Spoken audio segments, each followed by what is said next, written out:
And then I had to make the decision, do I rescind the wild card and give up my dream of playing the Grand Slam, give up that money, or do I give it a crack, Do I put myself first and kind of give it a bit of a crack and give it a go? And I was, I was really struggling. I probably identified, that was probably the moment I identified just how much I was struggling. And, I got home eventually and just went straight to the kitchen. Mum was there. And, I broke down. It was a moment where I showed a lot of vulnerability and I think my parents knew that I was doing it tough for sure, but they probably didn't know how tough I was doing it. Trademutt's 120 Grit podcast, the podcast for the working class.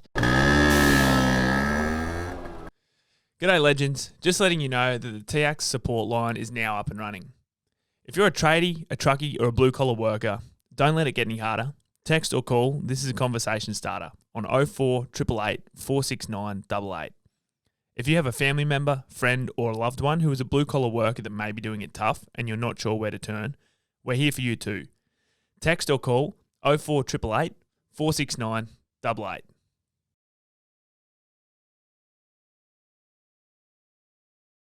Righto.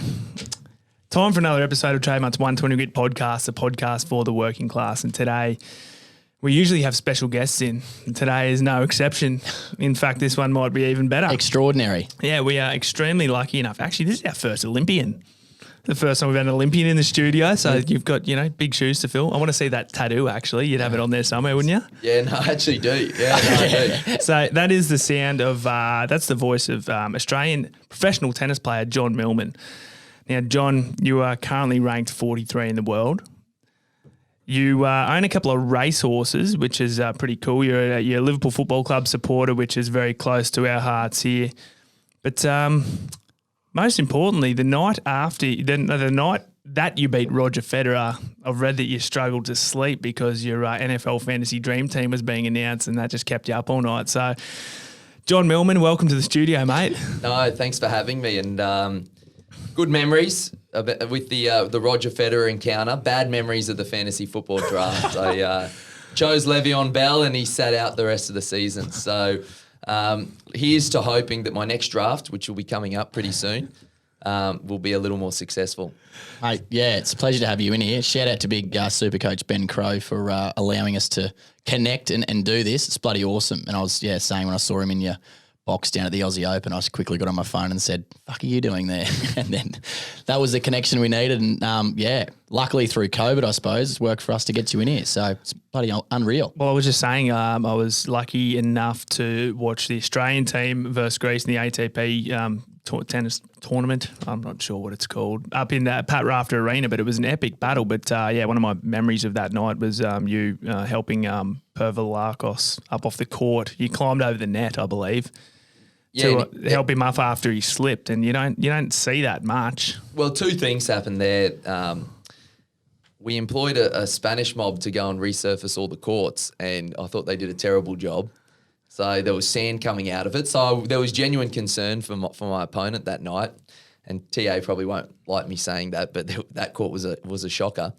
And the second thing was I realised then and there that potentially he was milking it because he didn't move. I didn't see him move better after that point. He was going from side to side, and there was a bit of egg in my face then. But it was a tough match, played in the right way, and I was glad to get the point for the Australian team. It was an absolute cracker, and actually the thing that I loved most about it, because I think when you look at tennis, it's predominantly it's not a team sport. Usually you're on your own, and so I think that probably requires an extra amount of mental resilience there. But that night it seemed so different to what I've ever seen before because of this team environment. I'm sure it's probably similar for Davis Cup.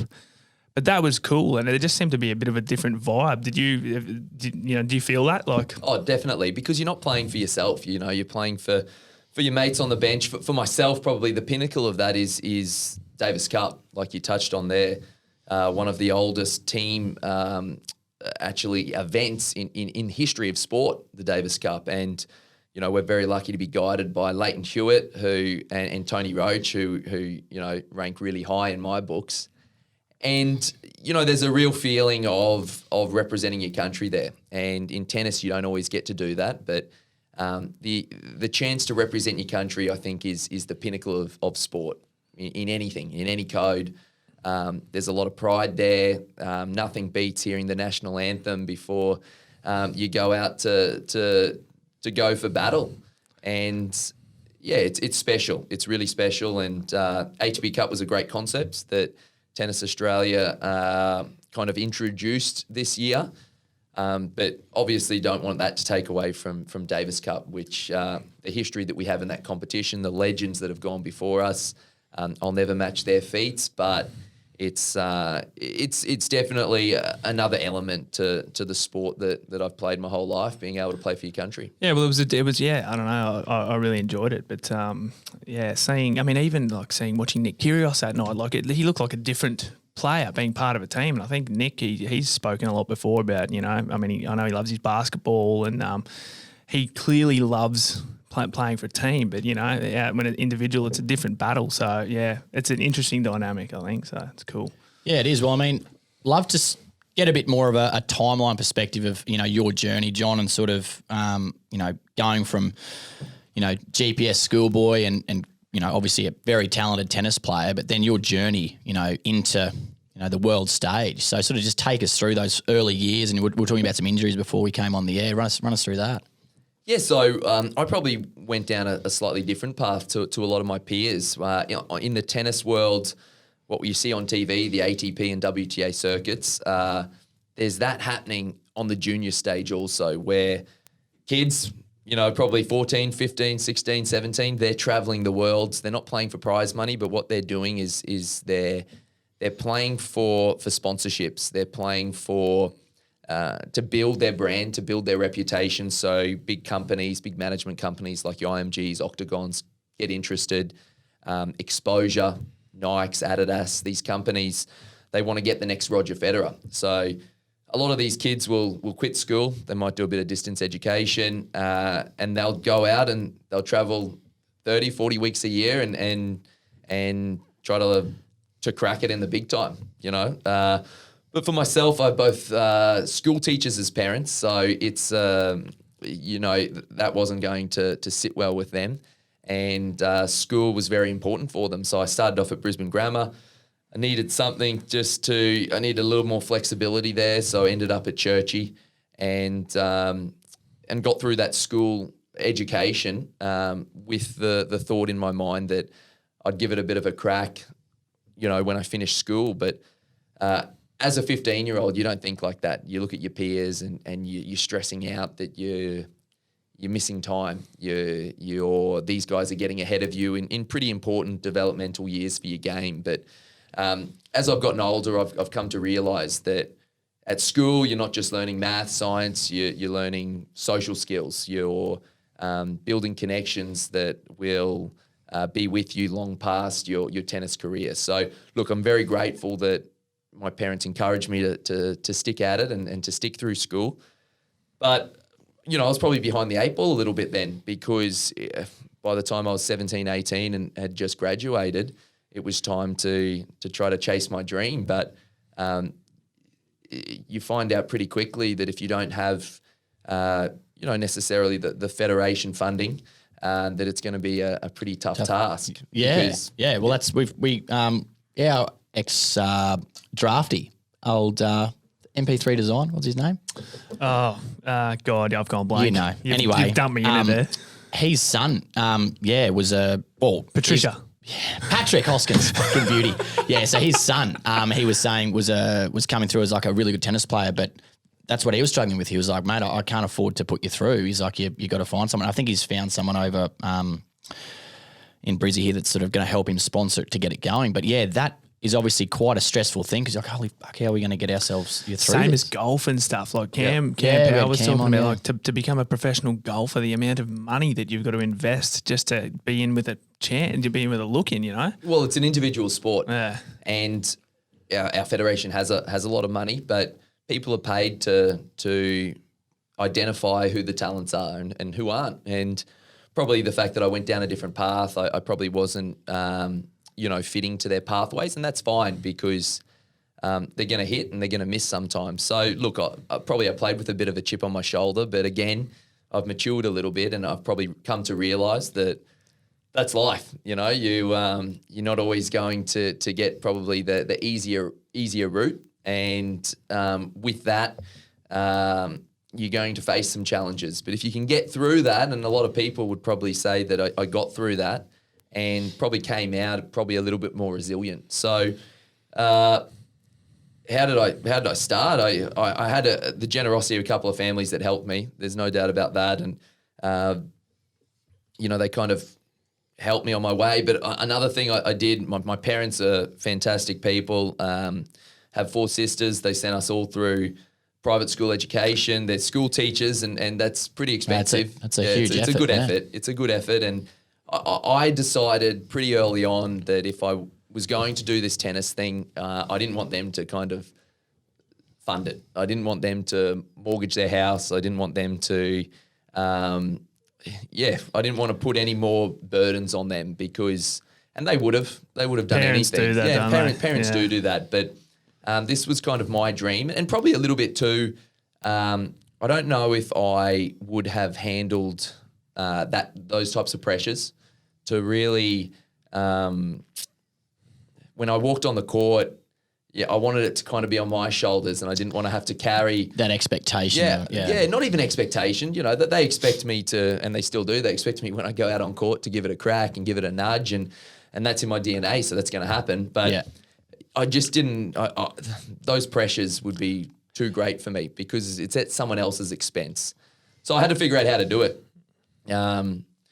Early on, after my first shoulder surgery, money was pretty tight, and I decided halfway through the year I would play some club tennis. So like club footy here, first grade footy. These clubs, although I wasn't first grade tennis over there, these clubs, they can get one international player to play for their little clubs. I was playing in a little village actually. Whereabouts is this? This is a place called Upstadt-Weiher, mate. It's say that 10 times fast. Yeah, it's sandwiched in between. For anyone who's maybe done well travelled. Yeah, done the Oktoberfest. It's sandwiched in between a place called Karlsruhe and Heidelberg, and tiny little village. I also played some Swiss league tennis in Zug in Switzerland. And didn't want to pay for my food in Switzerland because it's expensive. And it would be terrible for your ranking, but halfway through the year, you'd get, for a couple of months, you'd be playing for your team and you'd be getting guaranteed money, which is great. The only problem is you couldn't play tournaments during that time period that would be improving your ranking, because at tournaments, you're playing for points, which, give you ranking points, and that increases your ranking and gives you more opportunities to get into bigger tournaments if you're winning. But for me, that was the only way to kind of do it. That little bit of cash injection would then kind of probably pay for my airfare home, and I'd be able to play a couple of tournaments at the back end of the year in Australia, and then we'd rinse and repeat this cycle for a few years. And at this time, I was very much kind of learning my trade. My type of game, I wasn't the type of player that when I turned 18 and went from juniors to men's tennis, I was going to make that jump straight away. It just wasn't going to happen for me. I had to get better. I had to keep improving. I wasn't good enough back then. So I kind of liken it to a bit of an apprenticeship. I had to learn what worked for me, what didn't work for me. I had to almost build my brand a little bit. What's going to give me the best chance of success on this tennis tour? So all the time I was learning, had met some great people over there. In fact, I met my missus over there. So I'm grateful for that opportunity. I would have loved to have, had the money and not done that, because it made it tougher, and it probably made that transition period a little longer than what I would have liked. But through that time, I kind of, learn a lot about myself, and you learn pretty quickly when things are tough. You learn pretty quickly if you want it or not, because, I remember when I first went to Spain, I would have been 19, and I rock up there, and it was a 128 draw qualifying. So you have to win 4 matches before you get to the main draw of a $10,000 future, which is the very lowest of professional tennis. So $10,000 isn't what the winner gets. That's total prize money for the whole tournament. So 128 people just to qualify for a spot in the 32 main draw. So you've got 160 people there, and throughout those 4 rounds, you're not playing for any money there. When you get into the main draw, if you qualify, so you win 4 matches, and you're playing every day, playing 2 matches a day, then you'd be guaranteed $150. So when you think about it, it's tough because $150 when you're paying for your food, you've paid for your ticket, your flight there, you're paying for a hotel. You don't have a coach, obviously, because... Geez, you must question yourself and just be like, fuck 100%, because, a lot of times I wasn't getting through that qualifying. You'd be doing $150 like a day on Powerades, just playing Yeah. 2 games of tennis. Like, Yeah, they give you one free water. So, I bet it's bloody good water though. mate, it was on clay, so you'd be watering the courts and, non-drinkable water. I can tell you my gullet was down the end of that tap. But it's tough. And so literally... if you didn't win matches, you didn't get through qualifying, you're sleeping on the floor somewhere, train stations, Milan train station, spent a few nights there because... True. It must be hard for people to understand that when they watch you on TV, playing at the Aussie Open or US Open or something and think, they have no idea the journey you've been through to get to that point. And I think that's insane. Yeah, and I think that's something that kind of goes by the wayside, especially here in Australia where... we see tennis in all its glory for 1 month a year. But because... It's a great month. Oh, yeah. Everyone's a tennis fan. Everyone's a tennis fan. And many players have reignited their careers because, they quit a while ago and they get trapped into these bright lights of... the euphoria of the Aussie Open. And then they realise the next week, they have to go to country Victoria.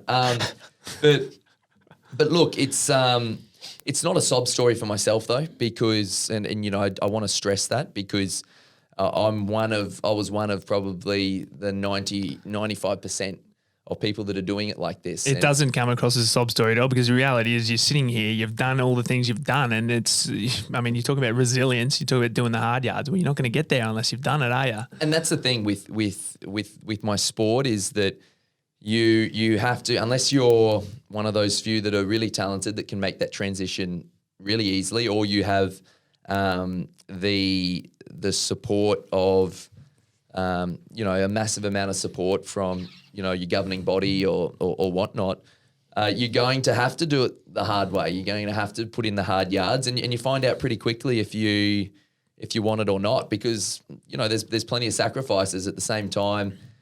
You've got your mates, 18th, 21st, your sisters are getting married. You're missing out on a lot of those, on being an 18, 19-year-old. Yeah. You're not touching a drop of alcohol because I was of the opinion that I had to soak up. I was like a sponge, or like a lemon, and I have to squeeze that thing dry. And that's what that was my goal. It's as simple as that. It was to squeeze that lemon dry, and I'm still trying to squeeze it and trying to get. And I think if I can do that, when you're a kid, you have these dreams, and you're innocent, and you haven't been kind of tarnished by the outside world and the realities of all the bad things in life, and you dream big. You really dream big, and I'd never discourage any kid to not dream big. And I was no different. I played tennis. I was playing fixtures at 4 years old because all my sisters played, and still have that trophy, the youngest ever player to play fixtures at Laughs Tennis Centre. And that tennis centre no longer exists, so I reckon I'm going to hold that one. That's cool. And no, but I think, as a kid, you dream of winning Grand Slams, you dream of being the best, and when you get a bit older, you wise up a little bit, unfortunately, and you lose that innocence of youth, and you start to realise, shit, this is tough. you're sleeping on the floor of an airport because, that'd be a real waste of money to Spooning your tennis rackets. Yeah, no, you tie your laptop because I travel with a laptop because you have to enter into a tournament. So that was one of my big spends as a kid. And you have your laptop around one leg, you tie your tennis racket because you don't want anything getting nicked, Yeah, you can't get a decent night's sleep. So you're doing this and you're thinking to yourself, shit, what happened to those dreams were a little different to what's playing out in reality. But so they changed a little bit, and I really wanted to then, what became the goal is to become the best bloody tennis player I could be, and whether that made me a ATP 500 player, and if that was the max, that's the max. Or whether that got me to number one in the world, I could be satisfied with that. So that's kind of where the journey kind of started. And then, there was a fair few hiccups post that along the way. Bigger hiccups. Yeah. What point is was there a point when you were, going through all this shit where you're, sleeping on train station floors and stuff like that? Was there a point where you got to and you're like, holy fuck, I'm here? Yeah, there was. And I'll, 2013, I'm pretty sure it was 2013. I have to check, but I played Brisbane International, and I was playing against Andy Murray on centre court there, and I took it to him, and Andy was number 2 in the world at the time. Thank God. Yeah, Buddy Murray. I didn't win, but I took it to him. Good. He was number 2 in the world at the time. And I lost in 3 really tight sets. And, there's probably a little chance I got whitewashed in the first, but came back and I thought to myself, geez, I'm actually playing some pretty good tennis right now. This is a culmination of a lot of years of hard work, and here it is. That year I started off pretty well, got a bit of momentum from that match, and won a challenger, which is just the one underneath the ATP Tour events. And I reckon I was in Munich, and so that's just a few weeks before French Open, and I was 130 in the world. And the year before, I'd played all club tennis the next 4 months, so I had no points to defend, and I wasn't going to play that. And in your head, as a tennis player, you want to get to top 100. That's a significant milestone because you're top 100.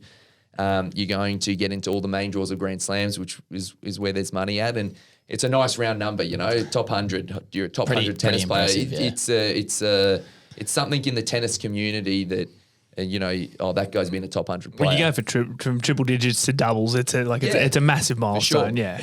Yeah. You talk about you were talking about the juicing the lemon before, and I'm just like Bo Robinson. Yeah, Bo Robinson is like, not about how big your lemon is, not about how much juice you get out of your lemon, but as long as there's nothing left in that lemon at the end of the day, that's all it's about. And you just and that's the thing. So I was going well. I was in Munich, and I was thinking to myself, this is it. TA had just announced that I was going to get the wild card into the French Open. So because Tennis Australia has a Grand Slam, the Australian Open, they do a wildcard swap. So they have 8 wildcards total.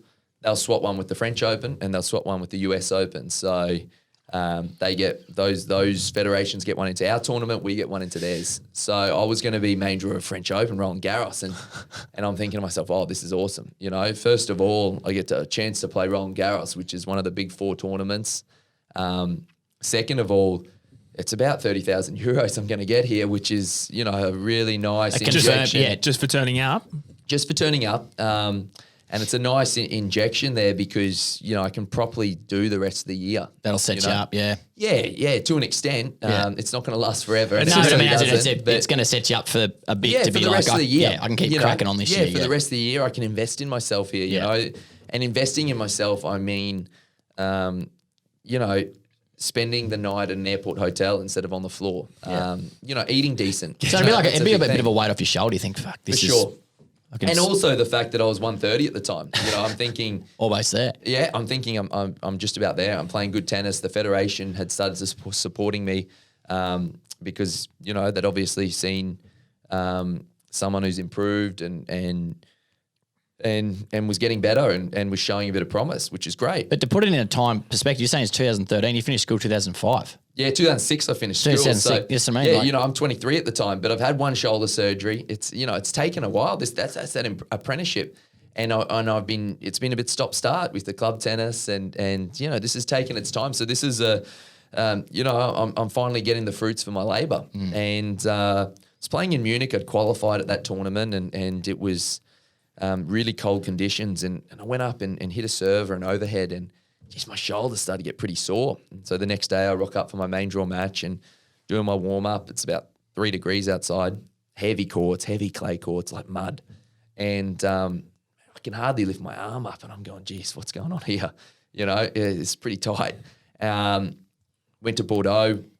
After that, got some scans, and they said, look, it's just bursitis. So that's like a blister in your shoulder. They said, look, a bit of cortisone, whack it in, just before the match starts, Roland Garros, and she'll be right as rain. But try to go down the route of avoiding the cortisone to begin with.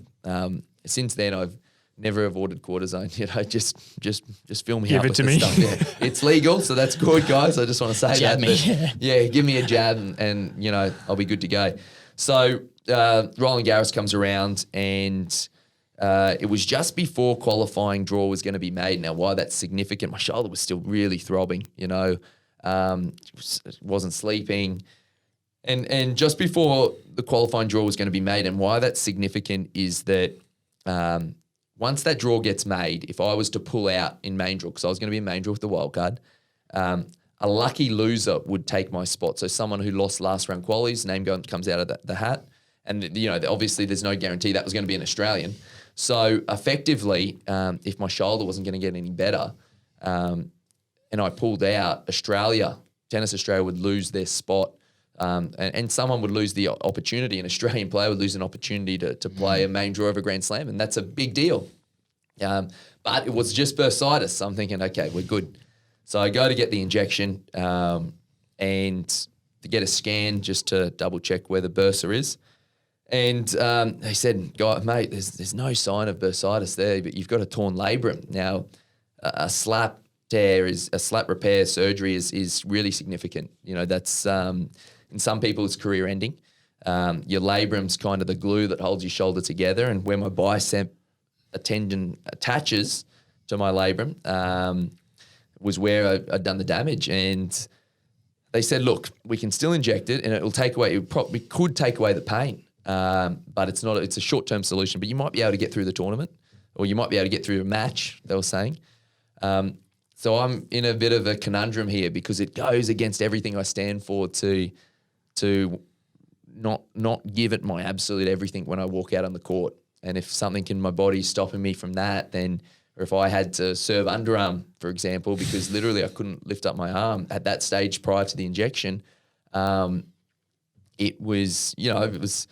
going to be challenging. Now cortisone takes a little bit to kick in, so I didn't have that time to know if that was going to be an effective treatment. And then I had to make the decision, do I rescind the wild card and give up my dream of playing the Grand Slam, give up that money, or do I give it a crack, Do I put myself first and kind of give it a bit of a crack and give it a go? And I rescinded the wild card, and a guy called Nick Kyrgios ended up getting the wild card in my place. And it kind of, he took off his career after that, and mine went the other way. I was cooked then. I went home, tried to avoid a bit of surgery, but it was inevitable that I was going to do it. Jimmy Fardulis, who's operated on some great athletes up here in Queensland, did my operation, and for the next kind of 13, 14 months, I was on the sidelines and trying to get better, but I was, I wasn't in a good way. I was doing my rehab. A mate of mine could see I was struggling, so he actually gave me a bit of a job at his place in the city, a brokerage place. So I was doing a few cold calls and whatnot. And it was tough. It was really tough. And I definitely doubted whether I was going to play tennis again. That's for sure. And I was probably just a pretty unhappy. Sorry, you get a bit morbid on us, but I was a pretty unhappy person. I think I didn't do a very good job I broke up with my missus because, again, I wasn't sure if I was even going to get overseas again. And I think I did a pretty poor job of talking that through. And I think as a male, you're not someone that I'm not someone that wears the heart on the sleeve. People would probably say I do when they watch me play because I'm quite energetic. But with the serious stuff, I'm probably quite reserved, and it was eating me away for sure inside. What happened? I got to the end of the year, end of 2013 it would have been, and I was not in the best way. And that was probably my own doing a little bit because I wasn't too expressive. And I remember I was walking home because there was a bit of a Christmas party at the place where I was doing a bit of work for. And I was walking home from Wollongabba. I was going to my folks' place at Norman Park. I was walking along Kangaroo Point there. And, geez, I was a mess. I don't know if it was the red wines because I had a few of them. But, I was kind of someone who'd bagged, all their emotions up. It was kind of my own personal time there. And I was, I was really struggling. I probably identified, that was probably the moment I identified just how much I was struggling. And, I got home eventually and just went straight to the kitchen. Mum was there. And, I broke down. It was a moment where I showed a lot of vulnerability, and I think my parents knew that I was doing it tough for sure, but they probably didn't know how tough I was doing it. And Mum and Dad's reaction was to, let's be happy again, and that was something that I identified that night. I said, shit, I don't even give a shit about the tennis anymore. I don't give a toss about that, but I want to be happy because right now I'm spiraling right now. So was it a bit of depression? For sure. For sure. And it's, it hasn't been the first time I've been depressed, and it won't be the last, because there's been moments down the track where probably a little bit of that, and Geez, walking along bloody Kangaroo Point cliffs, drunk, a few reds, feeling like that's not where you want to be. No, it's not. It's really not. It's not. And look, there wasn't those thoughts, but there was definitely overriding thought of just how kind of gloomy it had gotten for me. It probably just got to a point where it was just a point where there'd been so many years. I mean, and you were so close. But that's it. I've got to go back to you've got to be admired for being able to say I'm not right and pull out of that. Yeah. You know what I mean? Because it would have been a lot easier for you to just chip away, go in, get beaten in the first round, collect your change and be like, I had an injury.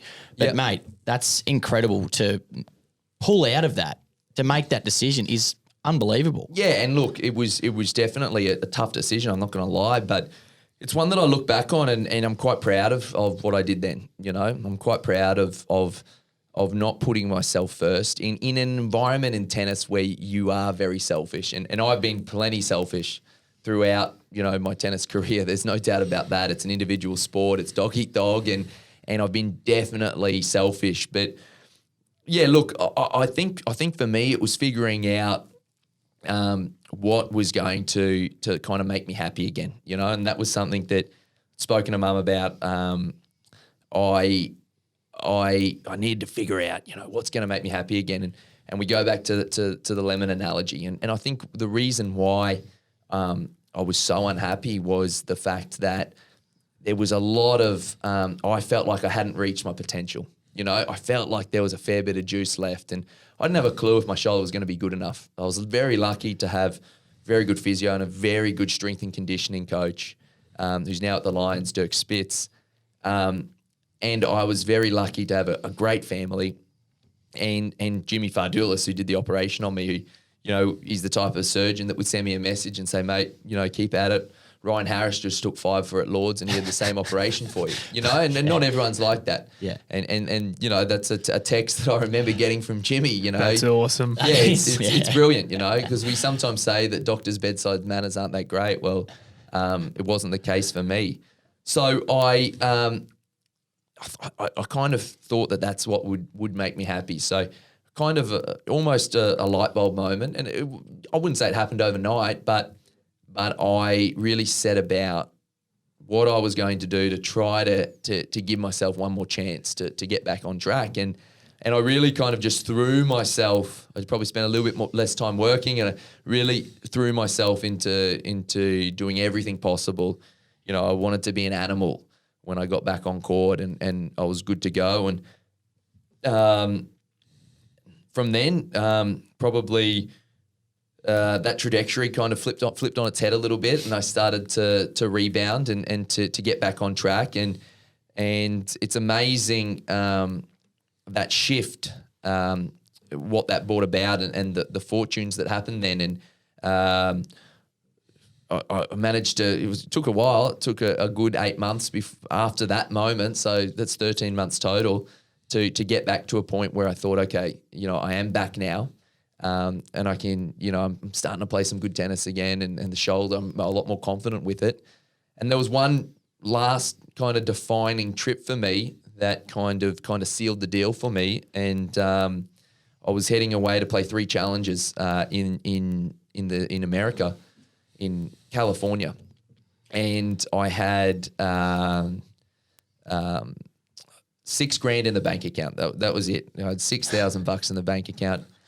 Very lucky that there was an Australian coach and a very good friend of mine, Dave Moore, who helped me out over there. His club actually paid for him to be over there, and it was great to have a mate over there as well as a very good coach. And I went on and knowing that this was probably my last crack, because $6,000 doesn't get you too far. And it was, I had you have to pay for your flight there. And I made quarters, semis, finals in the three tournaments. And that was enough to beat Marcos Bagdatis on the way. And that was enough to kind of an injection of cash. I think I turned $6,000 into 15 or 16 grand.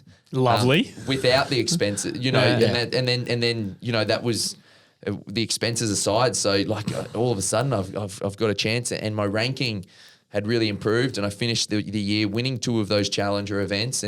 So what's your ranking about this stage there? Yeah, so well, I came back and it was just about nothing. So I didn't have a world ranking. Okay. But I got on a bit of momentum, won 2 futures, did well in those challenges. Then I won 2 right at the end of the year.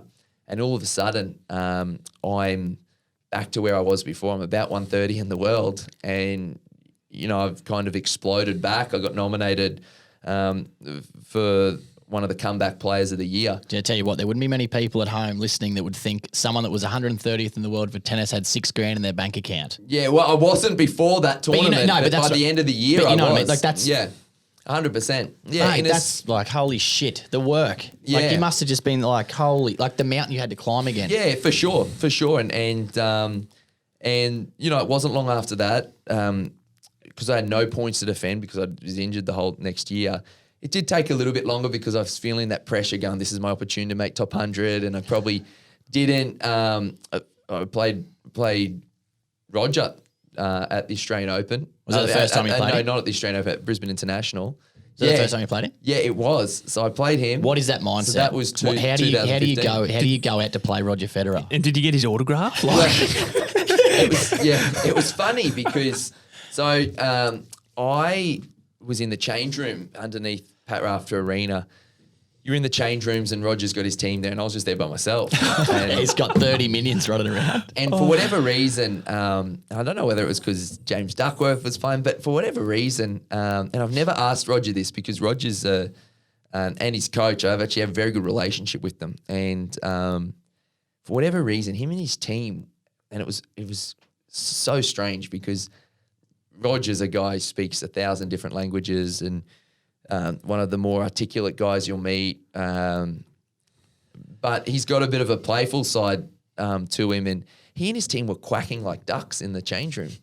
Literally quacking. Whack, this, you know. And it was one stage where he was at the notice board in the change room, and I was kind of veering off because I was going to empty my guts because I was probably a bit nervous at this stage. And I think he thought it was one of his teammates coming up behind him, and he yelled out this massive quack like a duck. And he's kind of turned around like, oh, I got you to your teammate. And it was me. He's like, oh, sorry. Probably doesn't even remember it. Sorry, wrong duck. But I've just gone, what is going on here? I put up a bit of a fight, won the first set, up a break in the second. I probably should have beaten him. And sorry, a bit parched. Yeah, right. And look, I was thinking to myself, this is, the shoulder. I wasn't even thinking about the shoulder anymore. Probably money wasn't an issue anymore. And I was really thinking now this is it. This is the icing on the cake right now. During this match, are you thinking this? Not during the match. In the match, you're quite in the moment. Like, are you thinking he's just another bloke? Oh yeah, 100%. When you play someone like that, I've always been someone that doesn't. I think tennis is great because you start off at 0-all, and they might have unlimited funds to spend on team, and that makes a massive difference for sure.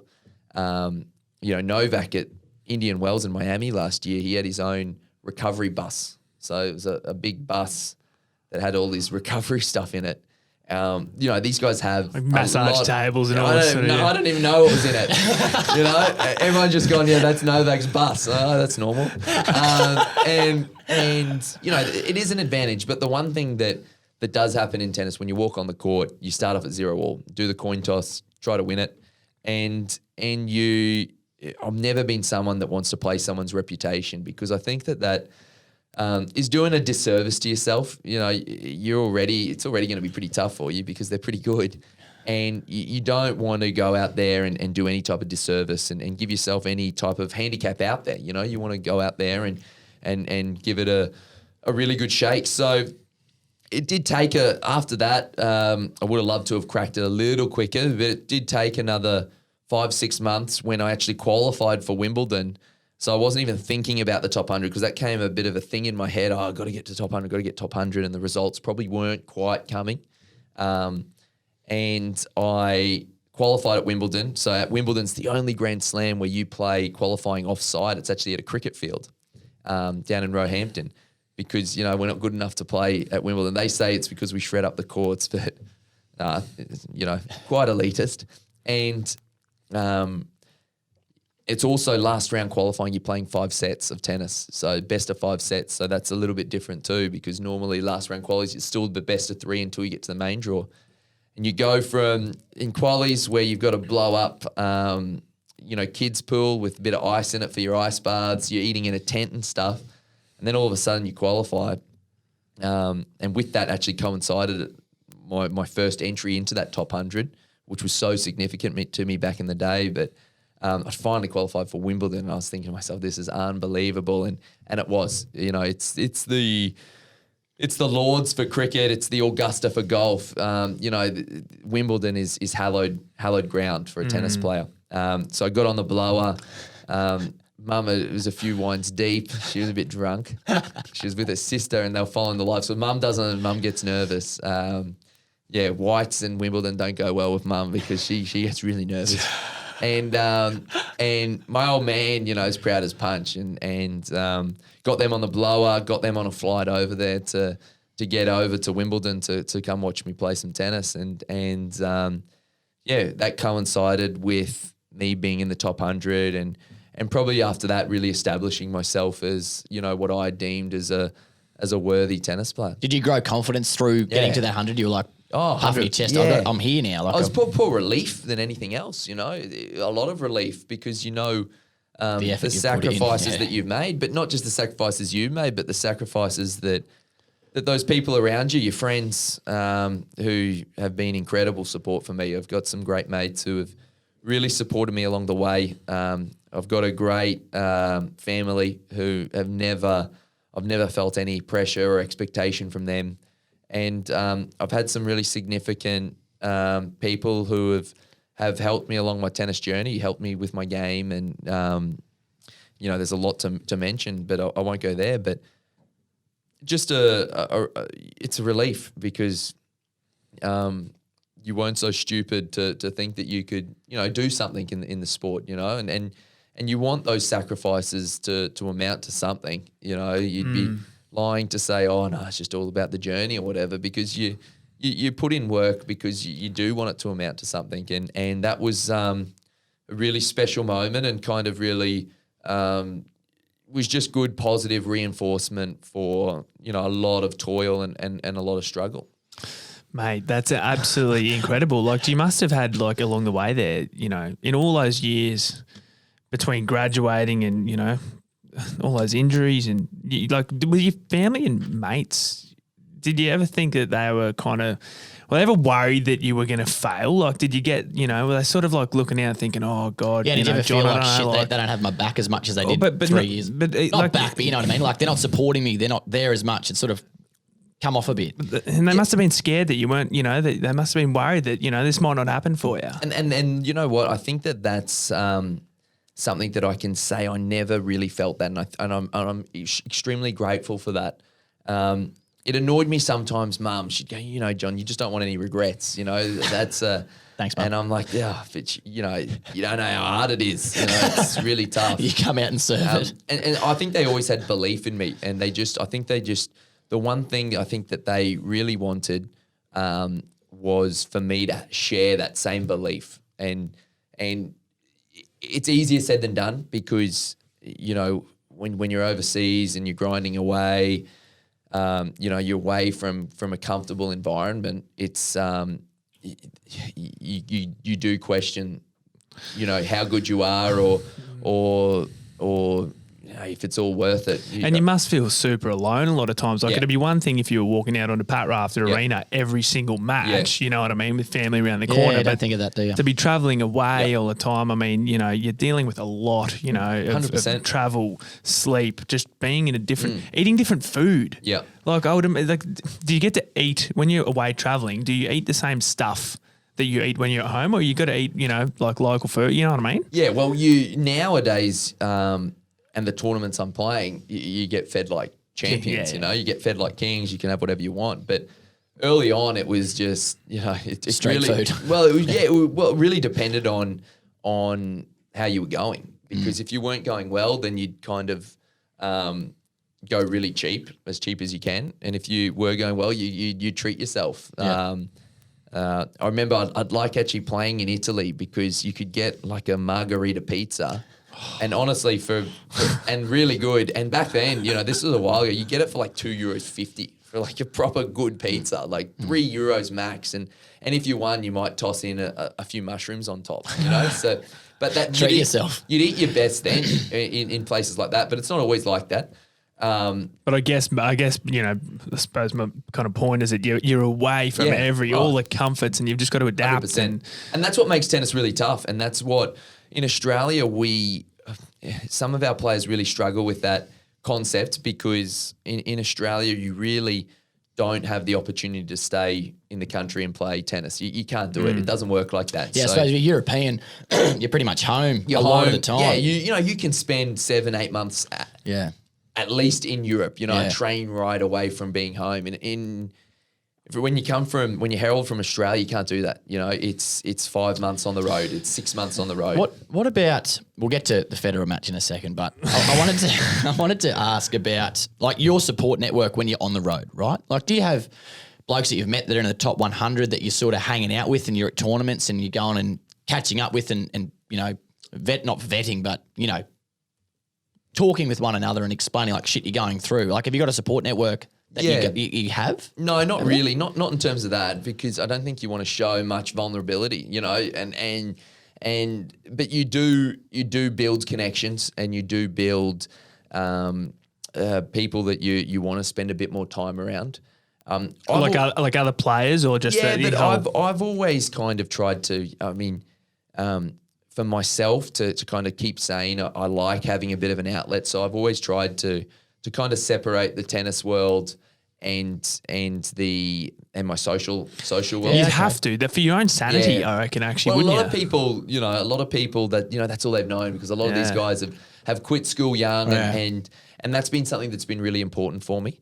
But yeah, look, when you're on the tour, There's definitely people that you want to spend a little more time with, and there's guys that you probably don't want to spend as much time with. And on the flip side too, there's also guys that you want to be spending time on the court with and practicing with, because you're trying to surround yourself with like-minded people who are put in shifts every time and reliable every time they walk out on the court, and the guys who aren't. So look, you build the little networks and probably the little social circles that you're trying to hang around with. But probably when I finish playing tennis, more so I'll probably gravitate towards, that social group that I've got outside of the tennis circles. Yeah. How important do you reckon that is, like just that bit there, just getting away, because there's so much tennis, so much training, so much devotion just all the time. to that. Like it must just be such a let off that valve just to get away from it a bit. And then you probably don't want to talk about it really.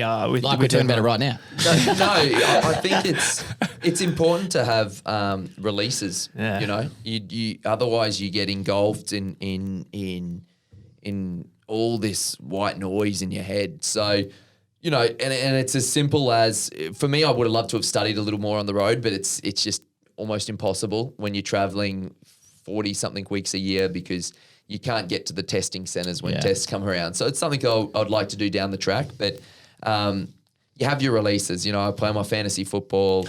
There's other sports that I like watching, to the extent that sometimes I'll travel with a PlayStation or something, just something that when it's on, when you're at the courts, it's all about the tennis. But when you get back to your hotel room, you just want to have that release. You want to switch off. Yeah, you want to be able to switch off. It. And it's really important to kind of not just, obviously you've got to almost train your physical body to you got to train that mental side just as much. So what I mean by that is you get sore playing tennis. You're not getting the hits that you are in rugby, but constant pounding on the pavement. Your body's takes a battering. Your seasons are really long, and it's tough on the body, and people probably don't realize that. So when you're away from the court, you're spending a lot of time trying to get your body right. So whether that's ice baths, seeing the physio, doing all your rehab and prehab and injury prevention stuff in the gym, you're doing a lot to try to maximize your potential once you get on the court and trying to be as fresh as possible once you get on the court. It's just as important to devote a bit of time to that mental side too. And so, when I'm away from the court, I want to kind of freshen things up a little bit. I might want to create a little bit of variety. Some of my training sessions have a bit of variety in them. I'll go to Toohey Forest and I'll do stair runs or hill climbs instead of just spending that whole time on the court, just to have that little bit of release mentally also. And it's just as important. I wanted to ask you about your training and stuff. Like, you've obviously gotten to a point where you're probably, I don't know, I'm just guessing here, right? But you're not probably learning more about what you need to do with your tennis. You're probably more learning about the opponents and what their weak. Is that how you do it? Like their weaknesses, and you're targeting that rather than to make an improvement in your game? Is that? I think once you get into the tournaments, you're trying to be quite specific, and when you know your matchups, you might go through a few drills with your coach to how you're going to execute that, and you might, every time you formulate a bit of a game plan to maximize your strengths against their weaknesses, for sure. But for something, the reason why I'm probably still playing tennis, I'm 31 right now, doesn't get any easier. There's no doubt in my mind that I'll have to have hip surgery down the track, like not during my career, but, to be able to walk. And you have to see some of our older tennis coaches and just how physically demanding it is on the body. So there's that. But the reason why I am still playing is I do, and what I've enjoyed the most and the most challenging part about the tennis for me is I just want to keep making little improvements. So during this time, there's little tactical things that I feel as if I can implement to my game, I can go and increase my probability of winning. So I'm still looking for little improvements, because that's what it's like that lemon, I still think there's a tiny bit more juice left, and there's going to be a time when that's not the case. My coach used to say, Gary Stickler, I'd be moping, I'd be 200 in the world or whatever, and something wasn't working on the practice court back here. And he'd say to me, and I'd just be getting pretty pissed off. And he'd go, mate, like, look, I can understand you're getting pissed off. He goes, but imagine being 200 in the world and not having anything else to improve on. You'd be in a bit of trouble. It's perspective, because, isn't it? Yeah. because you've maximized your potential there. Yeah. And so I think that I thought about that, and I really did. It resonated with me, thinking, like, he's right. That would be terrible to be 200 in the world and I've reached my potential. Yeah. I've hit my ceiling, exactly. Because we all have a floor, we all have a ceiling. And that's something that I've had to remind myself many times throughout my career that, okay, this isn't working, but how good will it be when it does work? Mate, that's an impressive mindset. Is that like, so when you go from when your big goal is to break the top 100 there, but then, it's now, is it kind of a thing that happened when you matured? Like as you mature, it starts to become about the little improvements and the little things that you want to do day to day rather than that big goal of, yeah. No, for sure it does. And you want to make those because right now I'm not going to get something that's going to give me a 10% improvement, and I know it's very cliche, but you talk about those little 1%ers and that's what I'm working on, these tiny little incremental changes that I can make, whether it's tactical, physical, whether it's even stuff that I'm doing off the court to make me that tiny bit fresher when I get on the court. It's just trying to find those little increments that are going to make those tiny differences. And if you do enough of that, then you might get to that 10%. Have you ever gone and picked the brains of any of the, your Rogers or your Novaks, any of that? Do you ever have a quick yarn with them and ask them? I suppose you don't really, because it's so competitive and you don't want to show any vulnerabilities, like you said, to pick, the things that they do well. And, I mean, I'm looking at them a lot. Yeah. I'm looking at, Novak's got one of the best returns. Yeah. What's he doing that allows him to pick up the ball, and how's he able to neutralize that shot so well? Someone serve, that's normally one of their biggest strengths. Like, say, John Isner, this guy's, about 20 foot tall. And Novak manages to neutralize that serve. But so I'll be watching a bit of footage with that. But I probably more so lean towards, in Davis Cup camp, someone like Orochi who's coached Roger. He's coached Ivan Lendl, he's coached Rusty, he's coached Leighton, he's coached Paddy Rafter. I'll be trying to soak up every little bit of, knowledge that he has. I'll be trying to squeeze that sponge dry that he has. And someone like a Leighton, he's someone that obviously I'm going to talk to and ask, those questions. What are you seeing in my game? What can I get better? I think that that's really important. But probably my peers, not so much. But those guys that have been there and done it, that I have a lot of respect for, and that's probably something that. When you go into Davis Cup camp, I really look forward to, because it's just an opportunity to get better yourself and learning from the best. How does it work with Davis, Davis Cup and, obviously Leighton, as the coach now, does he get to, I know there's a lot of history with the Davis Cup, but does he get to influence, you guys a lot, or is there sort of a set kind of way things have sort of always been done and it's kind of just the job to guide everyone along like that? Do you know what I mean? Leighton's someone that has had tremendous success with whoever he's identified since he's finished playing tennis. He's, he really took he really guided Alex de Minaur through that transition from juniors to seniors and did an incredible job with it. He's helped a lot of, Jordan Thompson to make that transition. The Davis Cup, how it's set up is he's the captain, so he makes the call as to who goes. Sometimes, there's 5 people in the team. Sometimes he'll want to take a 6th player and you'll be playing off for your spot throughout that Davis Cup camp, which is tough. But I think he respects people that always put their hands up to play for their country, because not everyone does it these days in tennis. It's not something, for someone like myself, it's just a non-negotiable. If I get the call up, I'm going to go. I want to be there. Injury or otherwise? Well, I'll tell them if I'm injured. But, I'd pick up balls for them, because it's the opportunity to to make an impact on an Australian team. I think that's awesome. I think obviously Leighton is a grinder himself and would just respect. I mean, you're a grinder. But that was his thing. That was Leighton's thing. He he chased everything. You know what I mean? Yeah. Like just how he played. And I suppose, it's obviously the mindset he's still got now with coaching. It's just, always in. Did you ever fear failure? Oh, for sure. Oh, yeah, for sure. It's How does that look like? Because you don't see that.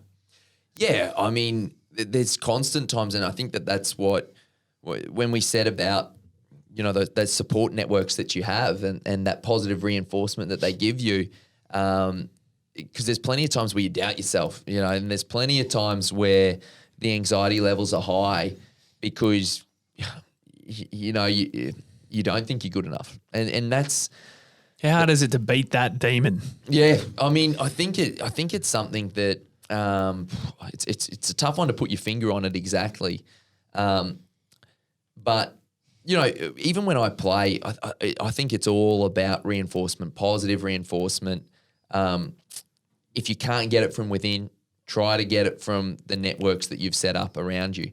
Be vulnerable and have those frank discussions, because if you've done a good job with those support networks, they're going to pick you up when you're down. And I say that a sign of a good supporter for me is not someone that's just there during the times when, you're causing an upset on Arthur Ashe, but it's a time when you're, walking home from a bit of a drunken night and you're feeling sorry for yourself, so that they're there to pick you up. Like, for me, that's really important. But I really want to stress that it's all about that reinforcement. Even on my frames, I put some tape on there, and I've got messages on my frames that my racket frames on the inside of the throat that is just about positive reinforcement. One of them says, believe in yourself, Another one says, be kind to yourself, because you can be so critical of yourself, and you can kind of get so you can lose track of all that's come before you and where you put yourself into a position. Last year, I was in Monte Carlo, and I was playing tennis there. And Monte Carlo is one of the toughest tournaments to get into. It's a small draw. You've got the best clay courters in the world playing, and people want to play in Monte Carlo because it's Monte Carlo. It's cool. Yeah, it is. It is. You walk to dinner and you're walking along the Formula One track that they're building at the time, normally, because, that's in a non-COVID world, that's the timing of it all. And I remember being there, and I lost to Bautista Agut, which isn't a bad loss, and he's had my number for a little bit. But remember the days that followed, for whatever reason, I wasn't happy with my body. I was struggling with my body. I'd torn something in my foot. And I was just a bit miserable, I was just, this is, I was miserable. And I remember standing up on the practice court up the top, and I'm thinking to myself, geez, John, you're in Monte Carlo. Like, there's the Riviera there, and things aren't that bad. Yeah, really, it's not. But with success, there's other pressures now. It's my job now. There's no doubt about it, I like making money now. It's nice to make money, and with that, there are stresses with it. You want to always be on top of your ranking, so you get another chance to play a Wimbledon. So it's constantly working like that. And I think something I remember Tennis Australia got Joe Ingles to talk to the group of players, and I remember something that I didn't get to ask him, and I'd love to ask him down the track, because he was saying he was playing for Barcelona, the basketball team, FC Barcelona. They have a football team. They also have a handball team. They have a basketball team too. Are they all FC Barcelona, are they? Yeah. God. They had the same colours, and it's one of the strongest basketball teams in Europe, and I should have been proud of where he was. And he said, look, I probably didn't make the most of my time there, because the whole time I was thinking, I want to get to the NBA. This is, a stepping stone. A stepping stone. And he said, I didn't appreciate those moments then, when I probably should have a bit more. And what I really was curious to kind of pick his mind, and I'm still searching for the answer, is, do you ever get satisfied? So when he goes and gets the contract with the Utah Jazz and he's playing in the NBA, are you satisfied now? Because for myself, I think throughout my career, it's always been what's the next thing. And I don't think that'll actually stop personally until I hang them up. And then I go, okay, I can, But then what's the next thing? Yeah, exactly. And then there'll be other stresses. But in terms of the tennis, it'll be like, I gave it a crack. Yeah. I squeezed the lemon dry, which is what I want to do. And gave it a red hot crack. Yeah, but it's a really tough one for me even now to get my head around of being satisfied, because there's always your mind plays tricks on you, and you're constantly questioning if this is the light at the end of the tunnel, is this the treasure at the at the end of the rainbow, and I think it's probably an everyday thing that I think a lot of people 100%, whether it's in sport or everyday life are facing that. And I think that's probably I think you're ultimately winning when you can go, man, I'm satisfied, because it's a thing that I don't think too many people can say, I'm satisfied with it. That everyone's got stresses. They're looking after a kid, or there's always going to be something else. Like those satisfying moments. They are just like, it's just I think about footy teams who lift the trophy up. You know what I mean? And then when they're there, like that is the satisfying moment. Yes. And then there's a couple of weeks, where you obviously turn it on a fair bit, but then you get out and you start thinking about pre-season. Yes. That's gone. You'll always remember that, but it's like, Even when I beat Roger at Arthur Ashe. That's what. That's where this is where we want. But I'm thinking, I finished that, and please tell me you quacked at him. I didn't quack. I didn't quack. I actually love Roger. I love him. Mate, who doesn't? Yeah, no, he's Does everyone on the circuit love him? Yeah, I think they do. But also he's, we Roger. We see what Dreamboat. And those bloody Bastilli fucking pasta ads he does, they're fabulous. Yes, no, and we see what he's. We see what Tiger's done for golf. Well, Roger's done that for tennis. He's brought in all these big sponsors through tennis. So probably more so the top end have and something that I, struggle with is that tennis is so top end heavy, and the 99% of people, are missing out. But he definitely has brought in money to that top end, and the guys at the top end are definitely benefiting because of him, because of Roger. But I don't think Roger's wife ever put a tennis racket through his windscreen. Though. no, she didn't. No, I don't think no. No. But I want to ask you about that match in 2018. I've just looked it back up because I didn't want to make a balls up of the score. But I mean, like in the first set, you went down 6-3, right? So you've obviously gone out there. It's love all at the start of it. You're down 6-3 in the first set. What's your mindset at the end of that first set? Like what do you do? 0-0. Yeah. Are you back to square one in your head? Well, first of all, you're playing on Arthur Ashe, which is the biggest stadium that we have in tennis. Seats a lot of people. Americans in general, especially in New York, are quite brash and rowdy. And when they don't think it's much of a match, they're chatting and, they're having all their conversations. The next year I played Rafael Nadal first round, and Rafa's bloody tough, and he had my number. He went on to win the tournament. Another freak. And the crowd, and the crowd, they're not so engaged in it. They just want to get their selfie pictures and put on their Instagram that they've been at Arthur Ashe. Anyway, so I was lucky in that the only other time I'd hit on that court was prior to the tournament. Andy Murray asked me if I'd do a practice session with him on Arthur Ashe. And I'm like, yeah, of course. That was awesome. And it was a really good session. Andy was battling with his hip, but it was awesome to have that experience on that court. So wasn't all that foreign, but when you do walk out there and it's a packed Arthur Ashe, it's a little bit different, and you're under the lights. Do you feel alone? Do you feel like you're lonely out there on your own? No, you don't, because this is what you play for. This is... So you're soaking it all up. You're just like... Yeah, I think you are. I mean, there's nerves. And I'd be lying if I said there wasn't any nerves, because you're feeling the pressures and you want to make a match of it.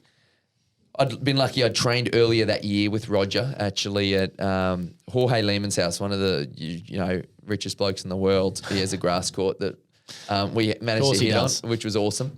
Cheers, Jorge. Yeah, which was awesome. And So I had experience with Roger, so I knew what to expect with his ball, which is good. Played him before at the Brisbane International. But look, Roger came out playing really good tennis. You know, he won the first set, just the one break, but played really well. He actually served for the second set. And the one thing in the back of my mind is I'm not going to go away from the fight. I might lose it, and I might lose it in straight sets, but I'm going to give it a crack. But you're up for it. Oh, definitely. And I'm up for pretty much every match. Look, I'm not going to say every single match because you have off days. Yeah, you have off days, and for whatever reason you didn't engage, and that hurts the most. Those days hurt the most when you walk off the court and you go, man, I didn't feel like I did myself proud there, or all the family proud. And it doesn't happen too often with me, but it has happened. But generally speaking, I can rely on that because I have a mantra that I'm going to control the controllables. And for me, I'm going to bring a physical brand of tennis. Unless my body breaks, I'm going to bring that. So I'm going to control my physicality that I bring to the court, and I'm going to control that mindset I bring to the court and engage in a battle. So he served for the second set, managed to get out of that. And sport's funny because momentum's really tough to get when you haven't got it, but when you do have it, you can kind of cruise it and you can ride it for a while. So managed to win that set, and then we've got a game of it now, and the crowd started to believe a little bit more. And more often than not, you're not the favourite because everyone loves Roger. But like even if you were there, you probably would want Roger to win. Yeah, Dan, you fucking arsehole. Yeah, it was like could you blame me? It was like at the Australian Open. Didn't have a fan there. Bullshit. Really? No, I had fans, but I think more people wanted Roger to win than me for sure. But that's interesting. Oh no, yeah. Look, you kind of expect it a little bit, especially in a corporate crowd like it can get at Rod Laver. It is, tickets are expensive, and you can go play on Hyacinth, or it's called Melbourne Arena now, where everyone's drunk and it's just general admission. So you play that night session, and it's rowdy. That's why Nick likes playing on it so much. But look, I managed to turn the tide a little bit, and pretty quickly, you've got that belief. And I'd won matches to get there. I'd won 3 matches to get there. Beat Fabio Fognini on the way, who's a really good Italian player, a bit of a firecracker. I'd been playing good tennis to get there. And geez, that's a great name, isn't it? Yeah. Side note. Yeah. Sponsored by Emporio Armani, he is. As you'd imagine, he's got the Strat, in his Emporio Armani outfit. But look, it was a fun match. I was probably one of the biggest things I remember from it, because I don't remember a whole lot, was the calmness I felt, because when you get close to the finish line, one of the toughest things is running through it. Yeah, especially against these top players, because they find ways to win. That's why they've won all these Grand Slams. That's why they're so successful. And you want to kind of run through the finish line, but they're going to make it really tough.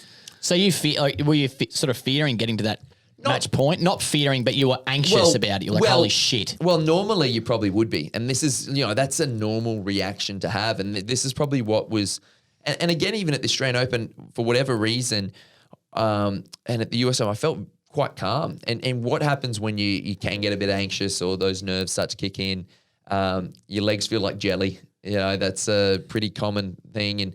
And what happens then is you stop thinking clearly, and you're not going through your thought processes. But if you can engage in a calm state, almost a meditative state, which for whatever reason, I don't know why, I was very calm. Your thought processes are really clean and clear.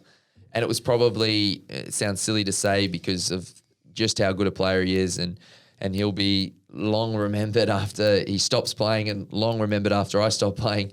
It was probably him that was probably feeling it a little more, for sure. He threw in a double fault or two in big moments, and for me there was no fear there at all. I was very calm, cool, collected, and then when I won the match, I was probably a little bit relieved, but it was just I was probably thinking about the football draft. Yeah.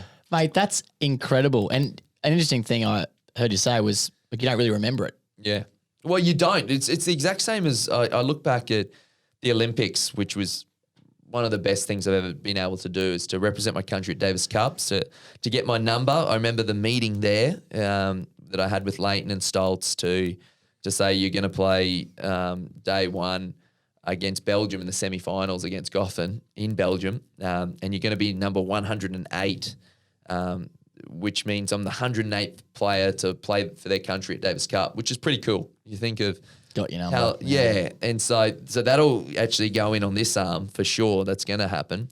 But the other moment of the Olympic Games and just before walking out into the Maracana, which is where the opening ceremony was, Anna Mears is our flag bearer, an unbelievable Queenslander. I don't know her personally, but so much respect for her. And you're in this tunnel. Argentina were about to walk out into the Maracana, and they start doing all their football chants, the athletes, and the place is shaking. We're about 2 countries back from them, but you can see some light at the end of the tunnel, and these chants sounded amazing. They all know it, and we're just about to walk out after they've gone. I've got goosebumps. The hairs are standing on end. A little bit embarrassing, the Aussie after hearing these football chants. It's all we've got, mate. Yeah, It's all we've got. It's a bit disappointing. Would have loved like a waltzing Matilda, anything, like an I am, you are, we are Australian. Even if we all know the Burke's words. Backyard theme song would have been enough there, But it would have, but the Aussie, led by our women rowers, I think. Didn't quite hit the mark, but it'll do. But it's funny because in those big moments, and this is probably, I've gone off on a different tangent, but in those big moments you don't remember too much. So you remember little things, but then as soon as I walked out into the bright lights, it was just bang. Don't remember a thing. Well, they're always saying, like, I honestly don't remember a thing. Everyone always saying, soak it up. Make sure you soak it up. Like, soak up the moment. You know what I mean? Yeah, and I didn't want to have my camera out. Like, I took a couple of snaps, but it was just, it's one of those moments that you was special, but yeah, cool. You don't remember a whole lot. And then that's the same probably that night when I played against Roger. I don't remember a whole lot. Wouldn't have a clue. There'd be people that know more of the big points that I played. And it'll be something down the track. I don't really want to watch it now, but down the track I'll probably rewatch it. You haven't watched it back? No, I haven't. My old man watched it for the first time the other night. He didn't watch it live. Well, why would you need what? No, he was teaching. He watched it the other night because a family friend of ours, Cotton Bob, he had it recorded. Did you say Cotton Bob? Yeah, he's a legend. Yeah. Bloody oath, he's an absolute legend. Yeah. Yeah, wow. That is incredible. My God. Do you ever think like back to like in those kind of moments, like walking out at the Olympics, back to, that low moment where you're injured and you've, come home pissed, and you're probably in a complete heap. Like, do you reflect on that? Yeah, for sure. I think you do. I think you do remember significant times in your journey, and that was a significant time. And as was the Olympic Games, as was having the chat saying that you're going to be playing Davis Cup, as was getting an upset win on Arthur Ashe and joining the Last 8 club, which is a club for people who've made quarterfinals or better, that gives you all different perks down the track. There are little moments that you have, tiny little snapshots in your head that you visit, and you'll probably visit a long time after you finish playing tennis. And actually that's probably what not necessarily the really bad times, but I think the biggest goal is to have little snapshots in your head that you can reflect on when you finish. And there are certain ones that are pretty special. Are you grateful for that? Yeah. To have that? Yeah, 100%. 100%. That's all perspective right there, isn't it? All of that. Yeah. 100%. And the journey hasn't been easy, but it's had its ebbs and flows for sure.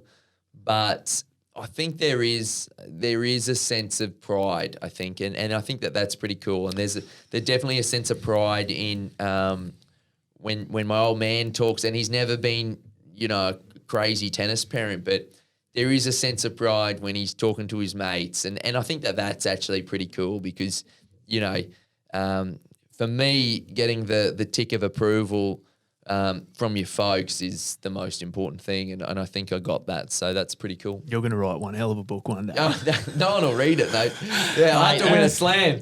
No one will read it. Well, that probably comes like to, I don't want to say my last question because we could talk all day, but I mean, And we still got a little bit here. Yeah. I think we can get a bit out of this. what Let's is squeeze that lemon? What is the mindset and goal setting going forward for you now? Yeah. You know what I mean? Like you've made the quarterfinals in the US Open. Yeah. Like what is the next thing for you? What are you striving to achieve? Every time you enter into a big tournament, and playing the smaller tournaments are stepping stones to whether you're using them as a lead up to say the Australian Open, so playing the ATP Cup. You know, you don't want to be peaking there, but you're using that as getting a few matches for the Australian Open to put yourself in a position to be playing good tennis there.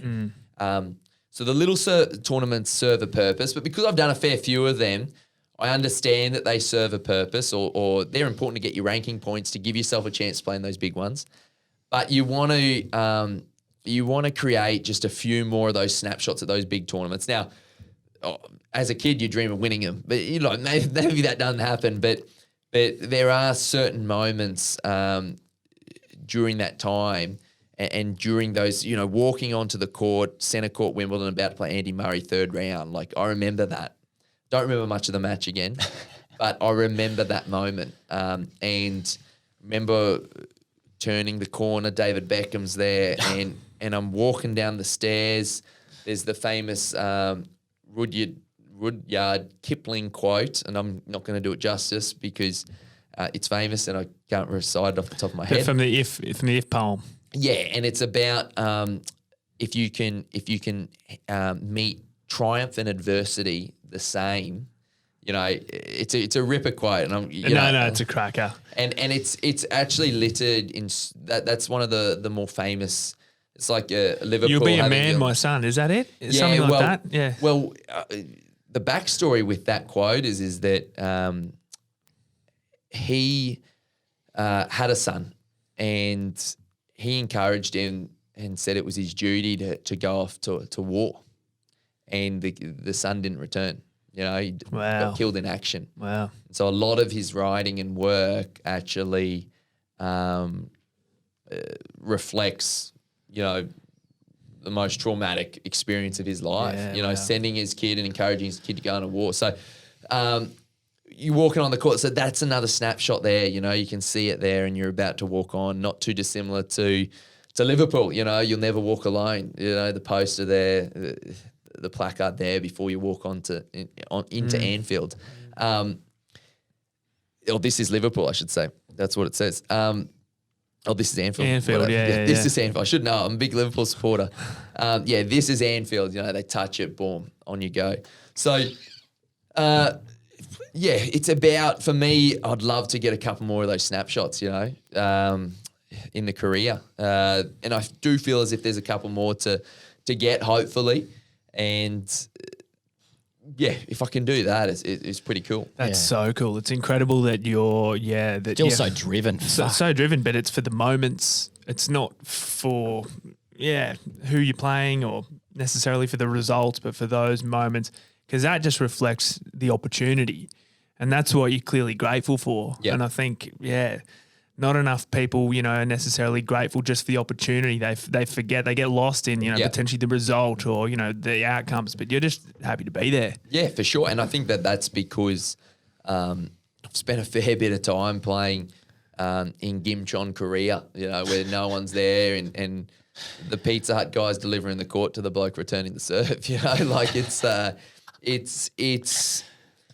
you appreciate those good moments all the more when the journey's been a little bit more of a battle, a little trickier. Yeah. Have you embraced like, you know, any kind of, you know, meditation, mindfulness, any of this kind of stuff in your like game preparation and, you know, recovery and any of that? Look, I know plenty of people that have. I probably don't have the discipline for it. But you've clearly got discipline. But what I think what's big and probably I got a little bit of OCD, and that's, you know, not as bad as Rafa. Not as bad as Rafa. You know, I've read up about it. It is common with sports people, especially in individual sports. But there are certain routines that I'll do that kind of try to keep everything consistent. Bit of a structure. Yeah, for sure. What's one of those things? Like what's? Yeah, oh, look, for sure. So when I'm on the court, I'll have a certain ball routine that I'll do, or toweling down routine that I do. That all kind of the whole purpose of it is to have that clarity when you go back to Just stop and return think to about the that line. one thing. Exactly right. And you see Rafa do it, with his water bottles. He has to line up his water bottles. And you'll see a lot of players will have certain structures that they do because with all the external factors that can come into play with tennis, you can't control where your opponent's hitting the ball or what he's going to do. But you do want to have control with certain little things that you're doing. So, I'll read out my notes against Roger when he had a match point at Aussie and I ended up losing it. One of my things is to be brave, be brave, be brave. I had that, and you see me almost chanting that when I played that. I'm pretty sure that I don't know if it's that match or not, but I remember that the camera zoomed in on your frame and saw that. And it was pretty cool. Yeah, look, cool. it's you're alone on the court a lot of the time, and so you're going to have little routines that you do just to try to have a little bit of normality and to try to, I don't know, stay sane almost. After you lose a match like that Aussie Open match against Fed, like coming out of that, obviously there's major disappointment, but how do you just not snap out of it, but work onto the next thing? Because, people that are listening, life happens and shit doesn't go to plan, but you've got to be able to step out, remove yourself from that, learn from it, and go to the next thing. Like how quickly do you work off that loss? Yeah, it's not a thing that just happens like that. That's for sure. Because that Australian Open was tough.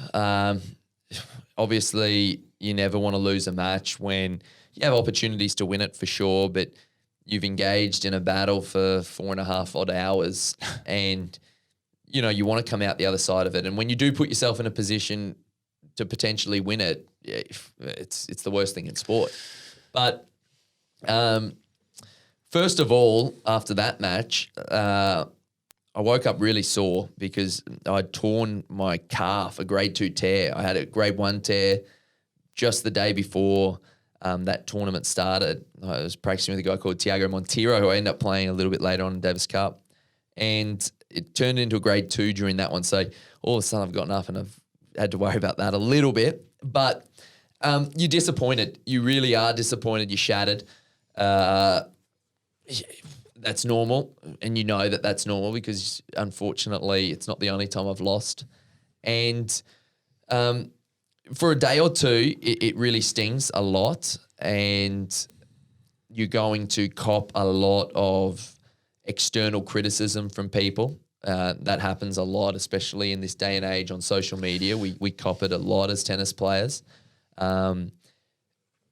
What's really important for me was to, first of all, lean on that support network I have. And those people say, the right things, because if they don't, put yourself in the right environment. No, they do.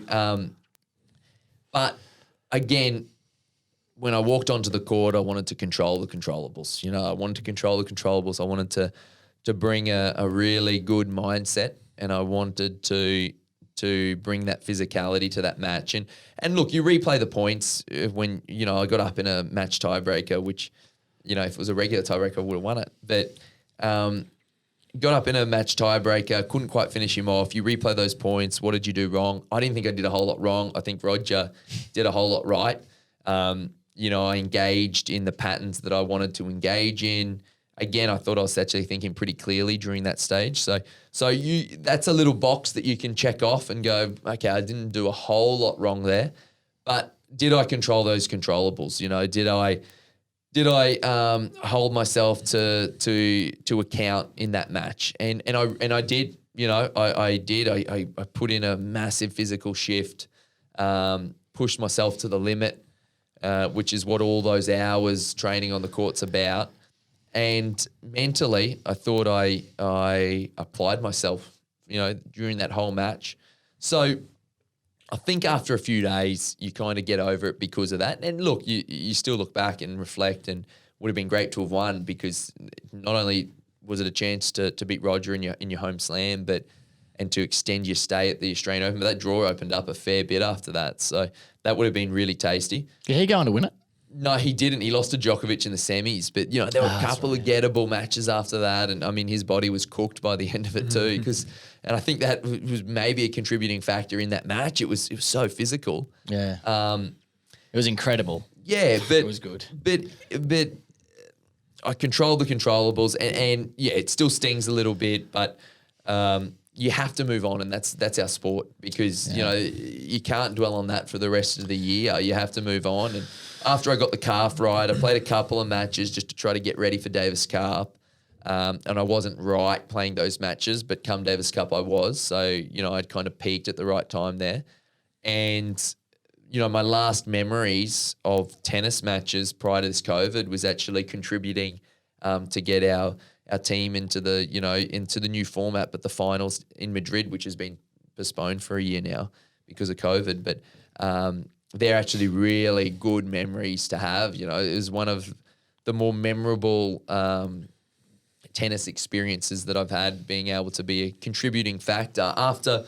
losing I lost a quarterfinal match for Australia after a pretty late call up in Madrid the following year that hurt and really soured a holiday at the end of the year. After a long year, you really look forward to that 1 week off a year, and I probably was probably a bit bitter throughout that trip. But yeah, to contribute towards the team was really special, and I'm glad that I had that memory prior to this big lockdown process.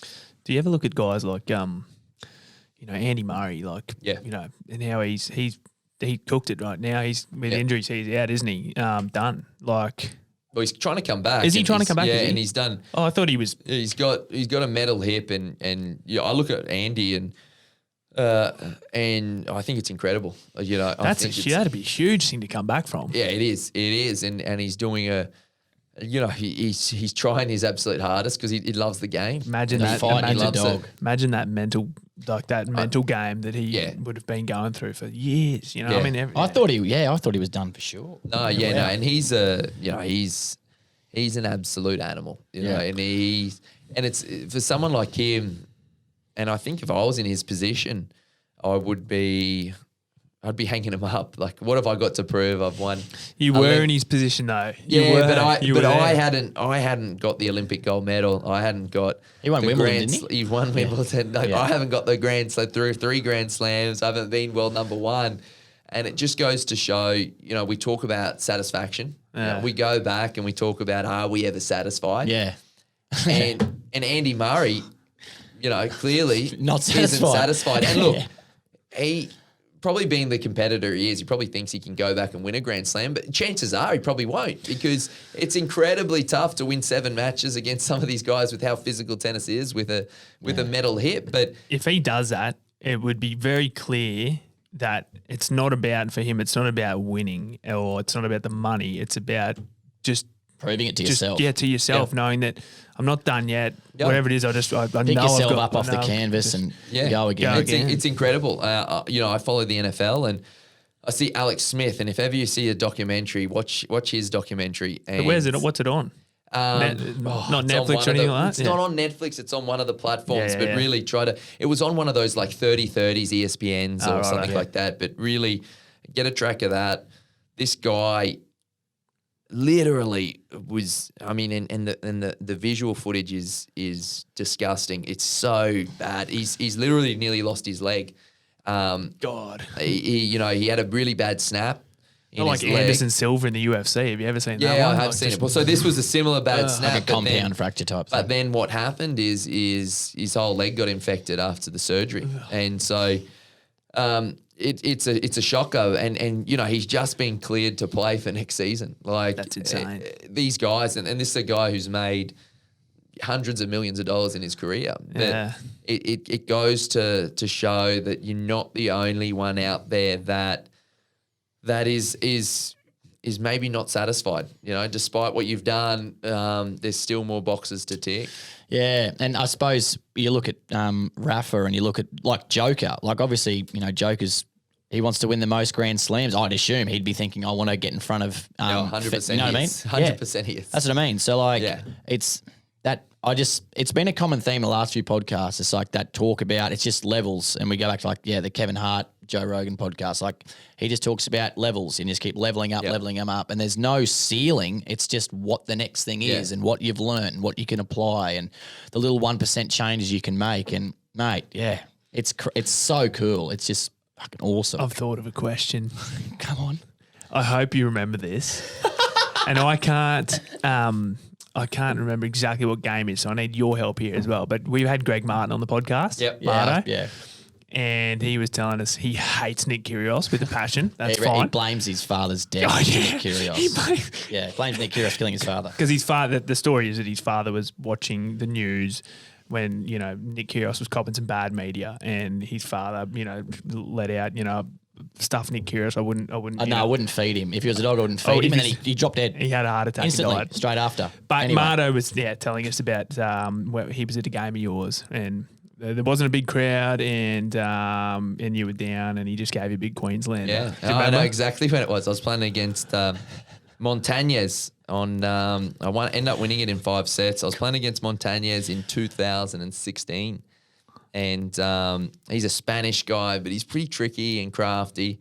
It's funny. Just before that match, a couple of days before, I was on the practice court at Wimbledon and at Orangi. It's that's what they call their practice courts, and I was there and I was hitting with I was hitting with Carreno Busto and we were playing some points. And there was there's a few seats behind the court, a bit elevated. And Ron, my old man, who calls himself the Fox, was sitting. Hold the phone. Yeah. He was sitting behind the court, and, you know, Ron, love him to bits. At times, I say he's a little bit useless, but that's probably a bit rough. But I give him a bit of stick, and you know he's sitting behind the court, and I see him like looking around. He's on his phone a little bit, and he kind of makes his way down towards the court. And you know, for me, no one's gonna carry my rackets. My old man, he's not getting involved in my tennis. Like, you know, I'm very much like that. Clear boundaries. And he goes and talks to my coach at the time, Mark Draper, who was awesome for me, and goes to the fence, and Mark's as blind as a bat, you know. He needs like a few glasses, and he always has like the cheap frames, you know, that you get. So he's always going through them, and, you know, they're probably not the right ones, and my old man's a bit blind as a bat too. So he's not running your challenges then? No, he's not. He's not. But so Ron's at the fence, and I'm in the middle of like a practice set against, you know, Carreno Busto, and he called Mark over to show him something on his phone, and Ron's very animated. The Fox is animated and all this, and Mark comes back and he goes, and I go, man, what's he doing? Like, you know, I've shushed him away, and what's he doing? And Mark goes, oh, he thinks Montañez is sitting next to him scouting your practice session. And I said, Mark, mate, that's not Montañez, because Montañez is on the court next to me practicing. You know, there's no fence or anything. He's on the court next to me. I said, that's Montañez there. You know? I yell out to the Fox, that's Montañez, you know? Like, He thought he was being super Yeah, so he sleazy, thinks he's helping you out. helping me out. He could have actually been watching Montañez. Instead, he thinks Joe Blow next to him. So what he had on his phone is he's gone on Google Images to look up shut up. Montañez to see if it's this bloke The next to him. Montañez guy probably looking Yeah. over your old man's shoulder going, why the fuck's that bloke looking my shit up on Google? Exactly. Oh, that's so. brilliant. So it was in that match, and ended up getting through it in 5 sets. And I definitely remember Marto there, because he did yell out a big Queenslander, and Because he would have given it right from the bottom of his He- nutsack. yeah, you know he would how have, he is. He would have Yeah. let that go. No, he's awesome. No, he's awesome. And that's what you want. And for me, I'm someone that really likes to feed off the energy of a crowd. And, you know, at Wimbledon, it's on an outside court, but there's always crowds there, but you don't know if anyone's Australian. Yeah, there's normally a few expats at Wimbledon, which is pretty cool. But Marto was there giving out the Queenslander, and yeah, I loved it. So it works? Oh, for sure it does. You know, and that's something that for me I want to feed off that because I try to play, a physical brand of tennis. I try to play high energy stuff, and when you're engaged in a battle like that, you want that support and you want that energy, and definitely got it that day from Marto. How cool's that? This has been a bloody impressive chat, eh? I'll be completely honest, I felt nervous sort of talking to you because normally I'm really relaxed, but I'm like, fuck, it's sort of, there's so much I want to ask you, but it's sort of, the ability to go out and play like some of these names that are like going to be etched in tennis history, and like, you know, mate, you've been there, you know, man, it's incredible, and you've beaten Roger Federer, and you've played in, you know, quarterfinals, and fuck, it's just unbelievable what you've been able to achieve, and the journey too to get there. It's just unbelievable. No, look, you're a journeyman. I am a journeyman, and I in the scheme of things, I haven't achieved much in terms of, you know, what our sport is and the champions that have gone before me. But down the track, if I can squeeze that lemon dry, what I have had is I've had some great experiences. I've exceeded the expectations that a lot of people had of me.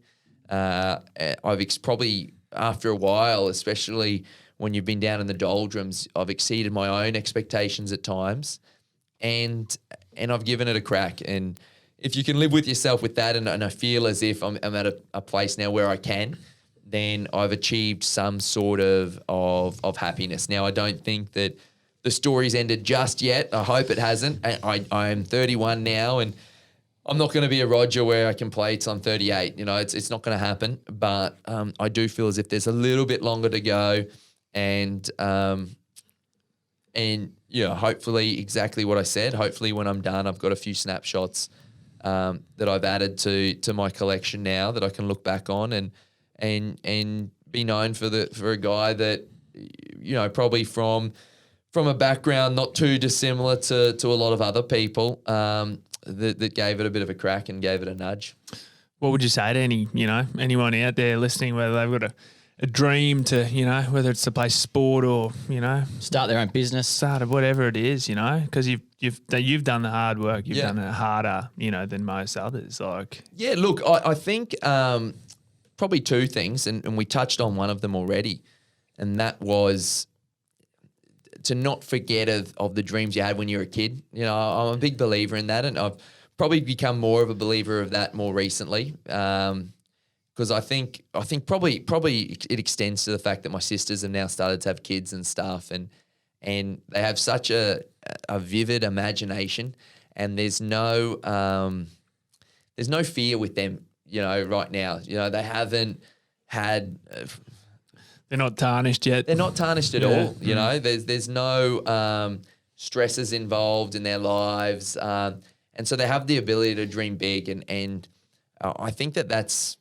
Hold on to that and just remember that. Now, you know that a lot of it's unrealistic. You know, I'm not going to fly like Superman, but just remember what it was like to have those dreams, because I think that's something that is really important. And the other thing I came to figure out, and it's something another one of my little mantras that I live by is, and I don't want to come across as obnoxious here or anything like that, but it's your biggest fan has to be yourself. You know, you have to be the biggest, your own biggest fan, because there's going to be a lot of people that probably have a bit of doubt in you, tell you can't, you know, do this or do that. You're also going to have those doubts yourself, where you don't think maybe you're going to amount to what you once expected of yourself. And a lot of that is you get kind of lost in that white noise a little bit. You get kind of lost in that static, and it's a dangerous place to find yourself. And I think the thing that I could encourage everyone and don't be afraid to say it either, because like I said, it kind of does come across as a bit full of yourself a little bit, but you have to be your biggest fan, because there are going to be plenty of moments where you doubt yourself or other people will doubt you. But you got to remember that. You're the one that gets yourself through. Yeah, be kind to yourself. It's on my, I don't have be your biggest fan on my racket, but I have be kind to yourself, and that kind of goes hand in hand, doesn't it? You gotta treat yourself well. Give us a look at your hands. How are they going? How's the calloused. training going? Got a couple of blisters. Sorry, No, weird question. Yeah, I was wondering what's going on there. Piano. Got a few calluses on Yeah, there? no, got the calluses. It's been a bloody long training block, but all good now. The hands are good. They're not too soft anymore. They're John, thanks, mate, so much for your time. No I problem.